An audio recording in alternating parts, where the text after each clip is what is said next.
और कलेक्टिवली ये जो पूरी स्ट्रिंग यहाँ पर क्वेश्चन मार्क से स्टार्ट हो रही है, इसे हम क्वेरी स्ट्रिंग कहते हैं। तो आप देखेंगे कि यहाँ पर 2 की वैल्यू लॉग हो गई है जो कि हमारी क्वेरी स्ट्रिंग से आ रही है। तो मिसाल के तौर पर अगर मैं यहाँ पर ये वैल्यू चेंज करके इसे 1 कर दूं तो आप देखेंगे कि इस बार यहाँ पर 1 लॉग हुआ है। अब अगर हम इनमें से किसी आइटम को क्लिक करें तो आप देखेंगे कि ये हमें जिस लिंक पर लेकर जाएगा उसके आगे ये क्वेरी स्ट्रिंग अपेंडेड होगी और ऑटोमेटिकली हमारे इस आईडी वाली प्रॉपर्टी यहां पर रेंडर हो जाएगी।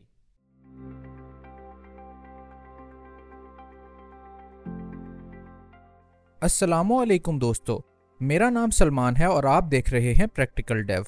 अपने जावास्क्रिप्ट फॉर बिगिनर्स सीरीज के इस लेसन में हम अपने प्रॉपर्टी डिटेल्स के पेज को डायनामिक बनाने पर मजीद काम करेंगे। इस प्रोसेस में हम ये देखेंगे कि क्वेरी पैरामीटर्स क्या होते हैं और इन्हें यूज करके हम किस तरह से एक ही पेज पर डिफरेंट प्रॉपर्टीज को रेंडर कर सकते हैं। तो चलिए चलते हैं अपनी स्क्रीन की तरफ और इस काम को स्टार्ट करते हैं।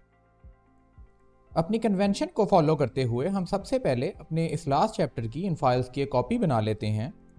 और इसे रीनेम करके 17 कर लेते हैं। नेक्स्ट हम इस फोल्डर को अपने एडिटर में ओपन कर लेते हैं और अपनी index.html फाइल को अपने ब्राउज़र में VS कोड के लाइव सर्वर के ज़रिए ओपन कर लेते हैं। तो अगर हम अपने प्रोजेक्ट को रिकैप करें तो लास्ट चैप्टर में हमने एक सिंगल आइटम के डिटेल्स पेज को कुछ इस तरह से डायनामिक बना लिया था कि इस वक्त जो वैल्यूज़ हमें यहाँ पर रेंडर्ड नज़र आ रही हैं वो हमारे डेटा में मौजूद एक सिंगल प्रॉपर्टी आइटम ऑब्जेक्ट से आ रही हैं। इस वक्त यहाँ पर इशू ये है कि अगर हम वापस अपने कोड में चलें और अपनी प्रॉपर्टी डिटेल्स .js फाइल को ओपन करें तो यहाँ पर हम देख सकते हैं कि जो डेटा ऑब्जेक्ट हम इन टेम्पलेट फंक्शंस में एज एन आर्ग्यूमेंट पास कर रहे हैं वो एक प्री डिटरमिन्ड आइटम है जो कि हम मैनुअली यहाँ पर पास कर रहे हैं। तो इस वक्त अगर हम चाहें तो इस 1 को 0 से रिप्लेस करके एक डिफरेंट आइटम यहाँ पर पास कर सकते हैं और उसके रिजल्ट्स हमें अपने ब्राउज़र में नज़र आ जाएंगे। आप देख सकते हैं कि इस बार यहाँ पर एक डिफरेंट आइटम रेंडर हुआ है और ये इस वजह से हुआ है कि हमने यहाँ पर अपने इस आइटम की इंडेक्स को चेंज कर दिया है। तो इस तरीके से अगर हम इस प्रॉब्लम को अप्रोच करेंगे तो प्रॉबेबली हमें अपने हर ऑब्जेक्ट के लिए एक अलग से पेज क्रिएट करना पड़ेगा। तो इस तरीके से अभी तक ये पेज ट्रूली डायनामिक नहीं है और आइडियली जो चीज़ हम यहाँ पर अचीव करना चाहते हैं वो ये कि यहाँ पर किसी तरीके से हम अपनी वेबसाइट के यूज़र से कुछ इनपुट ले सकें, यानी कि हमारा यूज़र हमें ये बात बताए कि मुझे एक स्पेसिफिक प्रॉपर्टी की डिटेल्स देखनी है, तो हम उसके लिए उस स्पेसिफिक प्रॉपर्टी को इस डेटा में से फैच करके इस पेज पर रेंडर करा सकें। तो यहाँ पर जो नेक्स्ट इंपॉर्टेंट क्वेश्चन हमारे सामने आता है वो ये कि हम अपनी एप्लीकेशन में यूज़र का इनपुट कैसे रिसीव कर सकते हैं। तो दोस्तों, जब भी आप एक डायनामिक एप्लीकेशन क्रिएट करेंगे तो उसमें किसी ना किसी फॉर्म में आप अपने यूज़र से उसका इनपुट रिसीव कर रहे होंगे और अपने यूज़र से इनपुट रिसीव करने के लिए डिफरेंट तरीके हो सकते हैं, जैसे कि आप एक फॉर्म के ज़रिए अपने यूज़र का इनपुट ले सकते हैं। इसी तरह हमारे पास जावास्क्रिप्ट के इवेंट्स होते हैं, लेकिन यहाँ पर जिस तरीके में हम इंटरेस्टेड हैं वो अपने यूज़र से इनपुट लेने का सबसे बेसिक तरीका है और ये तरीका हमारा URL होता है। तो अगर हम वापस अपने ब्राउज़र में चलें तो यहाँ पर आपके ब्राउज़र में आपको जो एड्रेस नज़र आ रहा है ये हमारा URL है। तो इस URL बार में हमारा यूज़र कुछ इनपुट करता है और इन रिटर्न हमसे कुछ रिक्वेस्ट करता है। तो अगर हम अपने इस URL को एनालाइज करें तो अपनी बिल्कुल बेसिक फॉर्म में इस वक्त हम अपनी एप्लीकेशन से ये पेज रिक्वेस्ट कर रहे हैं और हमारी एप्लीकेशन का सर्वर यही पेज हमें रिटर्न कर रहा है। इसी तरह से अगर हम अपने होम पेज पर जाएं तो आप देखेंगे कि ये URL यहाँ पर चेंज हो गया है और इस बार हमने यहाँ पर एक डिफरेंट URL इनपुट किया है और एक डिफरेंट पेज रिक्वेस्ट किया है। इसी कॉन्सेप्ट को अगर हम थोड़ा सा आगे लेकर चलें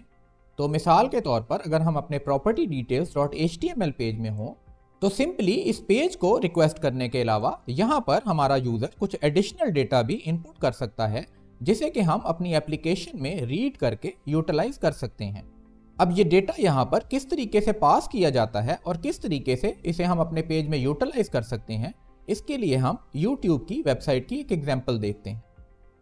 तो यहाँ पर आप देख सकते हैं कि हम YouTube में अपने ही चैनल की एक वीडियो पर मौजूद हैं और यहाँ पर जो चीज़ आपने नोटिस करनी है वो ये कि यहाँ पर हमारा बेस URL youtube.com/watch का ये पेज है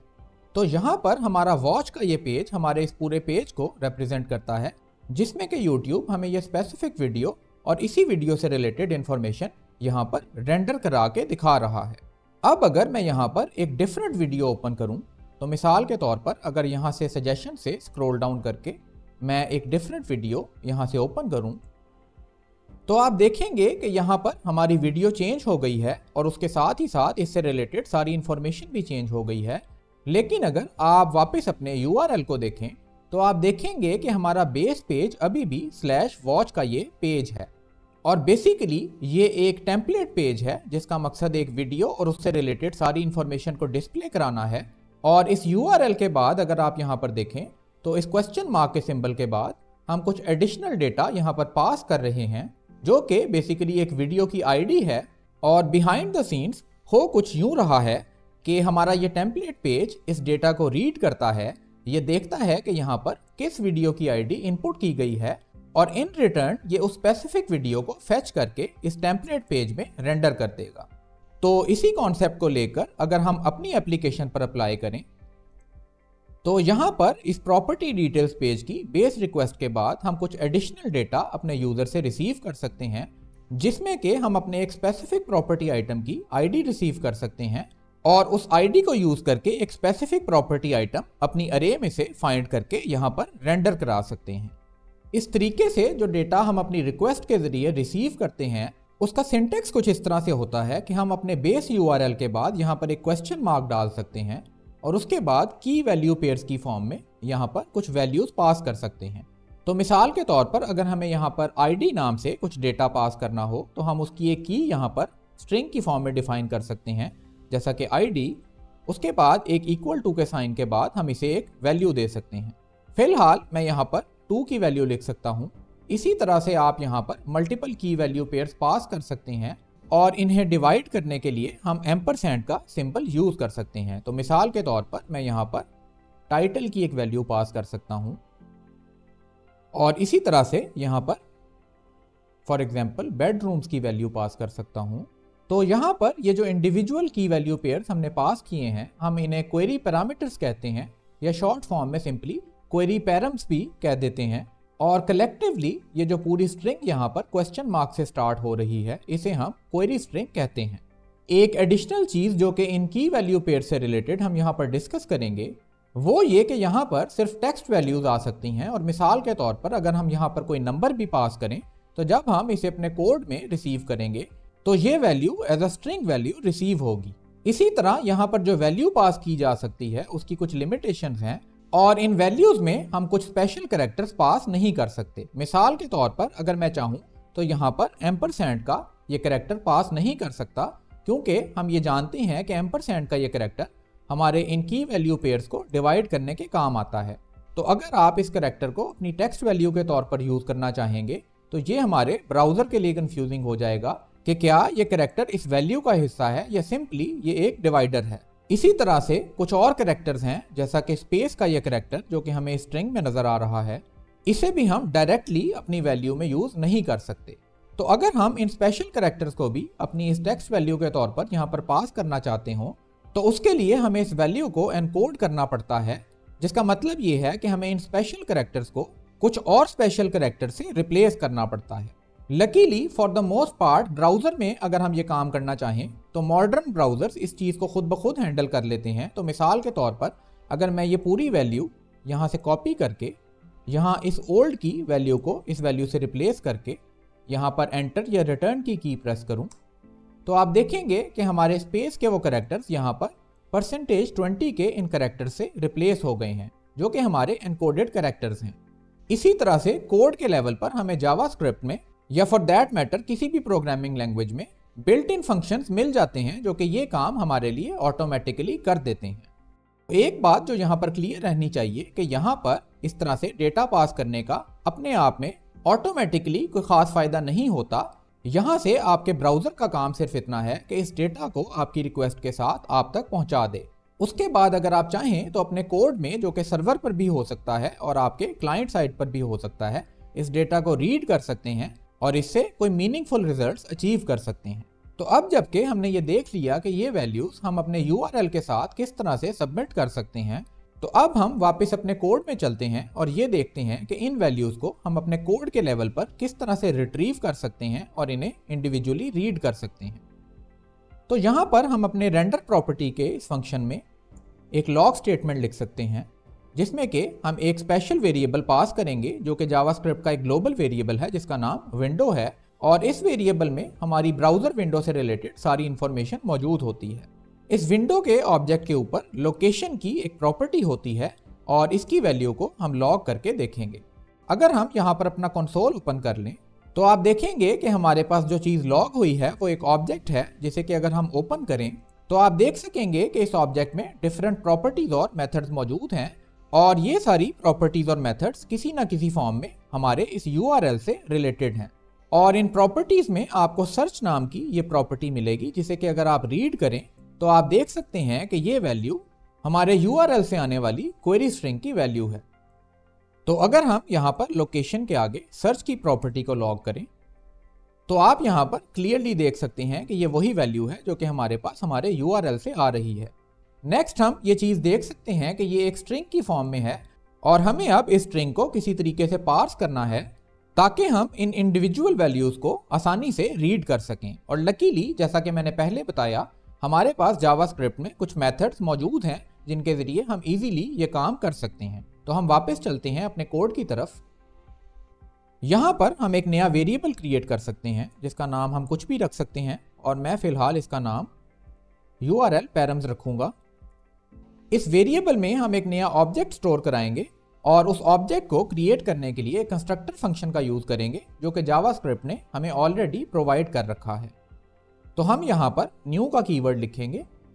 और यहाँ पर अपना URL सर्च पैरम्स का ये कंस्ट्रक्टर फंक्शन कॉल करेंगे। इस कंस्ट्रक्टर फंक्शन के आर्ग्यूमेंट्स में जो चीज़ हम पास करेंगे वो हमारी window.location.search की ये स्ट्रिंग होगी। तो यहाँ पर इस कंस्ट्रक्टर फंक्शन के जरिए जो ऑब्जेक्ट क्रिएट होगा उस ऑब्जेक्ट के ऊपर डिफरेंट मेथड्स आपको मिलेंगे जिनके जरिए आप इजीली इस क्वेरी स्ट्रिंग से आने वाले डिफरेंट पैरामीटर्स को रीड कर सकते हैं। तो यहाँ पर मिसाल के तौर पर मैं एक लॉग स्टेटमेंट लिखता हूँ और इसमें हम URL पैरम्स के ऊपर गेट का एक मेथड कॉल करेंगे और इसके अंदर अपनी सर्च क्वेरी से आने वाले किसी भी डेटा की को पास करेंगे। तो मिसाल के तौर पर अगर हमें यहाँ से ID की वैल्यू रिसीव करनी हो तो हम यहाँ पर ID की वैल्यू पास कर सकते हैं। अब अगर हम इस फाइल को सेव करके इसके रिजल्ट को अपने ब्राउजर में देखें तो आप देखेंगे कि यहाँ पर 2 की वैल्यू लॉग हो गई है जो कि हमारी क्वेरी स्ट्रिंग से आ रही है। तो मिसाल के तौर पर अगर मैं यहाँ पर ये वैल्यू चेंज करके इसे 1 कर दूं तो आप देखेंगे कि इस बार यहाँ पर 1 लॉग हुआ है। इसी तरह से अगर मैं यहाँ से टाइटल की ये की कॉपी करके इसकी वैल्यू को यहाँ से गेट करूं तो आप देखेंगे कि हमारा टाइटल यहाँ पर हमें रिसीव हो गया है और यहाँ पर आप देख सकते हैं कि हमारे पास वैलिड स्पेस के कैरेक्टर्स हैं और ये एनकोडेड कैरेक्टर्स नहीं हैं। तो इस तरीके से एनकोडिंग और डीकोडिंग का ये काम हमारे ये फंक्शंस ऑटोमेटिकली हमारे लिए कर देते हैं। तो अब जबकि हमने ये देख लिया कि ये वैल्यूज़ हम यहाँ पर किस तरह से पास कर सकते हैं और किस तरह से इन्हें अपने कोड में रिसीव कर सकते हैं, तो अब हम आगे चलते हैं और अपने इस पेज को सही तरीके से डायनामिक बनाते हैं कि यहाँ से जिस भी प्रॉपर्टी आइटम की ID पास हो वही आइटम हमें यहाँ पर रेंडर्ड नजर आए। तो सबसे पहले हम अपनी प्रॉपर्टी ID को एक वेरिएबल में स्टोर कराएंगे और इसकी वैल्यू जैसा कि हमने देखा हम यहाँ अपने URL पैरम्स में से गेट करेंगे। नेक्स्ट काम जो हमें यहाँ पर करना है वो ये कि अपनी इस अरे में से ऐसा आइटम फाइंड करना है जिसकी ID हमें यहाँ पर रिसीव हुई है।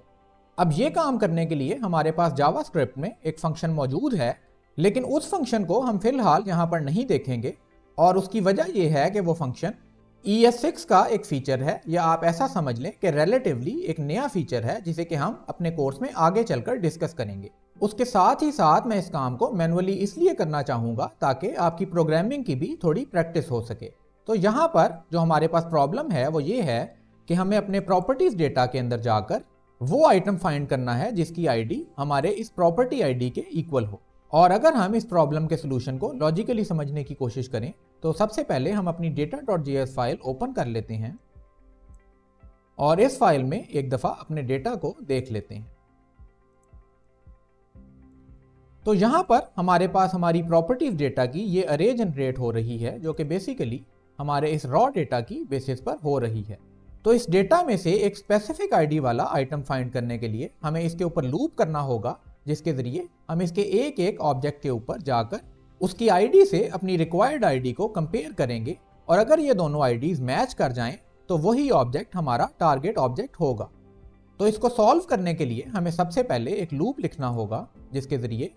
हम एक एक करके अपने सारे आइटम्स को टेस्ट कर सकें। तो यहाँ पर हम एक फॉर लूप लिख सकते हैं,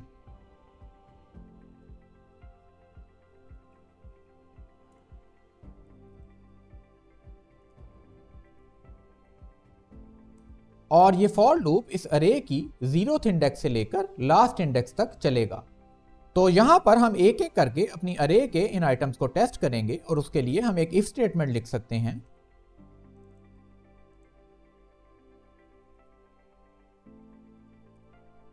कि अगर हमारे इस आइटम की आईडी हमारी प्रॉपर्टी आईडी के इक्वल हो तो उस केस में हमारा ये आइटम हमारा टारगेट आइटम होगा।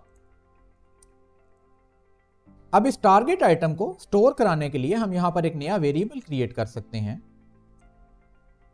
जिसको हम कोई इनिशियल वैल्यू नहीं देंगे और ये सिंपली अनडिफाइंड होगा। और जब हमें हमारा टारगेट आइटम मिल जाएगा तो हम इस वेरिएबल की वैल्यू इस आइटम के इक्वल सेट कर देंगे। एक एडिशनल काम जो हम यहां पर कर सकते हैं वो ये कि जब हमें हमारा टारगेट आइटम मिल जाएगा तो उसके बाद हमें यह लूप फर्दर कंटिन्यू करने की जरूरत नहीं रहेगी। तो हम यहां पर सिंपली इसे ब्रेक कर सकते हैं। अब अगर हम इस प्रॉपर्टी की वैल्यू को यहां पर लॉग करें और इसके रिजल्ट को अपने ब्राउजर में देखें, तो आप देखेंगे कि यहां पर वो प्रॉपर्टी जिसकी आईडी 1 है यहां पर लॉग हो गई है। अब अगर हम यहां से अपनी आईडी की इस वैल्यू को चेंज कर दें, फॉर एग्जांपल 2 कर दें, तो इस बार आप देखेंगे कि यहां पर वो प्रॉपर्टी लॉग हुई है जिसकी आईडी की वैल्यू 2 है। यहां पर आपको एक चीज का हमेशा ख्याल रखना है कि ये सारी वैल्यूज, जैसा कि मैंने बताया था, एज टेक्स्ट वैल्यूज हमारे कोड में पास होती हैं। तो अगर आप यहां से किसी नंबर टाइप की वैल्यू को पास करके अपने ऑब्जेक्ट की किसी नंबर टाइप की प्रॉपर्टी से कंपेयर करना चाहते हो, तो आपको पहले इस डेटा की टाइप को सही तरीके से कन्वर्ट करना होगा। इसकी एग्जांपल देखने के लिए हम वापस अपने कोड में चलते हैं। तो यहां पर फॉर एग्जांपल हम इस आईडी की जगह पर अपने बेडरूम्स की इस वैल्यू को अपने ऑब्जेक्ट्स की बेडरूम्स की वैल्यू के साथ कंपेयर करना चाहते हो। तो अब अगर हम इस फाइल को सेव करके अपने इस प्रॉपर्टी के रिजल्ट को अपने ब्राउजर में देखें,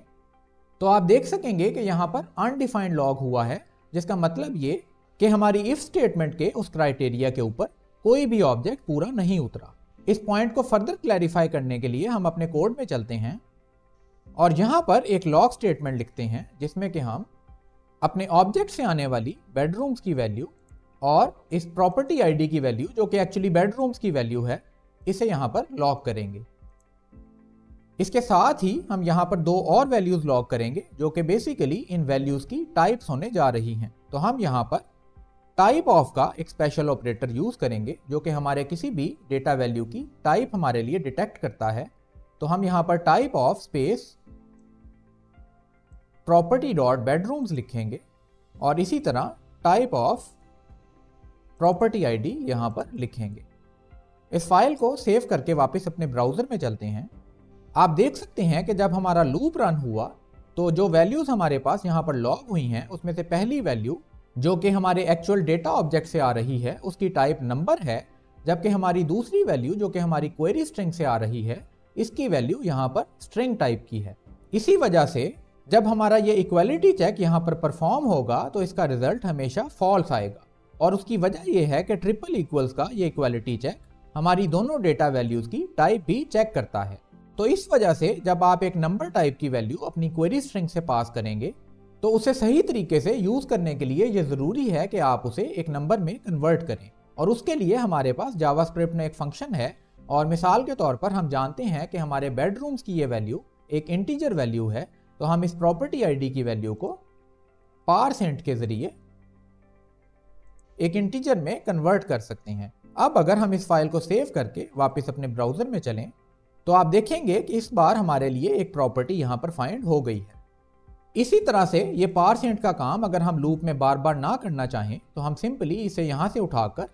यहां ऊपर जहां पर हमने ये वैल्यू गेट की है यहीं पर इसे कन्वर्ट कर सकते हैं।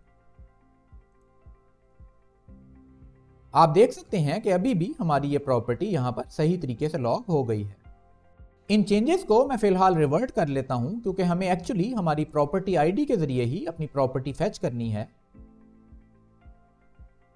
और एक दफ़ा अगर हम इसे दोबारा से अपने ब्राउज़र में टेस्ट कर लें तो आप देख सकते हैं कि हमारी प्रॉपर्टी हमारी आईडी से ही आ रही है। तो अगर हम इस आईडी की वैल्यू चेंज कर दें तो प्रॉपर्टी की ये वैल्यू बदल जाती है। अब हम अगर यही प्रॉपर्टी अपने टेम्पलेट फंक्शंस में पास कर दें तो हमारा ये डेटा सही तरीके से रेंडर हो जाएगा।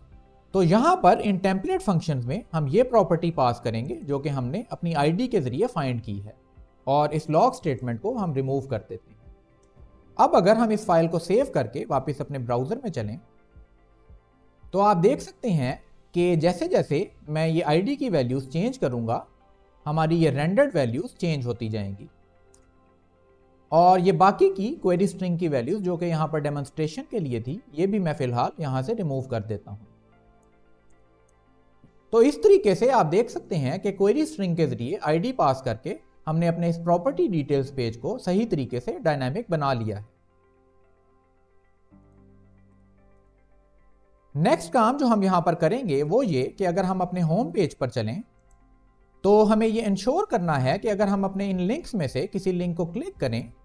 तो ये हमें हमारे रेलेवेंट प्रॉपर्टी डिटेल्स पेज पर ले जाए। फिलहाल आप देख सकते हैं कि ये लिंक हमें हमारे बेस प्रॉपर्टी डिटेल्स पेज पर ले आया है और यहाँ पर क्वेरी स्ट्रिंग की कोई वैल्यू मौजूद नहीं है जिस वजह से ये पेज फिलहाल ब्लैंक है। और राइट साइड पर भी आपको एक एरर नज़र आ रहा है जिसको कि हम फ्यूचर में जाकर फिक्स करेंगे। अभी के लिए हम अपने होम पेज पर मौजूद इन लिस्टिंग आइटम्स के इन लिंक्स को फिक्स करते हैं और हम जानते हैं कि हमारे ये लिस्टिंग आइटम्स हमारी property.js फाइल से आ रहे हैं। तो हम इस फाइल में चलते हैं और यहाँ पर अगर हम इन लिंक्स को देखें तो आप देखेंगे कि यहाँ पर कुछ एंकर लिंक्स हैं जिनकी href की वैल्यू में हमने property details.html का स्टैटिक लिंक दे रखा है। तो हम अब इन वैल्यूज को थोड़ा सा मॉडिफाई करेंगे और यहाँ पर एक क्वेरी स्ट्रिंग क्रिएट करेंगे। तो फॉर एग्जाम्पल इस पहले एंकर आइटम के लिए हम यहाँ पर एक क्वेरी स्ट्रिंग स्टार्ट करेंगे और यहाँ पर आईडी की एक वैल्यू पास करेंगे और अगेन यहाँ पर डायनामिकली आईडी की ये वैल्यू पास करने के लिए हम इंटरपोलेशन का यूज करेंगे और यहाँ पर अपनी प्रॉपर्टी की आईडी को पास करेंगे। इसी तरीके से हम इस href की वैल्यू को यहाँ से कॉपी करके इन बाकी के एंकर लिंक्स की वैल्यूज को भी अपडेट करेंगे। अब अगर हम इस फाइल को सेव करके वापस अपने ब्राउज़र में चलें और अपने इन प्रॉपर्टी आइटम्स के ऊपर हवर करें तो आपकी ब्राउज़र विंडो के बॉटम लेफ्ट कॉर्नर पर अगर आप देखें तो एक बार आ रही है जिसके ऊपर इसका लिंक मेंशन्ड है और आप देख सकते हैं कि उस लिंक के एंड पर आपकी क्वेरी स्ट्रिंग की वैल्यू अपेंडेड है। इसी तरह अगर हम इनमें से किसी आइटम को इंस्पेक्ट करें तो आप देखेंगे कि यहां पर जो href की वैल्यू है उसमें हमारी आईडी की वैल्यू क्वेरी पैरामीटर्स की फॉर्म में अपेंडेड है। अब अगर हम इनमें से किसी आइटम को क्लिक करें तो आप देखेंगे कि ये हमें जिस लिंक पर लेकर जाएगा उसके आगे ये क्वेरी स्ट्रिंग अपेंडेड होगी और ऑटोमेटिकली हमारे इस आईडी वाली प्रॉपर्टी यहाँ पर रेंडर हो जाएगी। इसी तरह अगर हम किसी और प्रॉपर्टी आइटम को क्लिक करें तो आप देखेंगे कि सही प्रॉपर्टी यहाँ पर रेंडर हो रही है। तो दोस्तों ये थी हमारी आज की वीडियो। अगर पसंद आई हो तो इसे लाइक और शेयर करना मत भूलिएगा और अगर आपने अभी तक ये चैनल सब्सक्राइब नहीं किया तो प्लीज़ इसे सब्सक्राइब कर लीजिए। Until next time, this is Practical Dev signing out.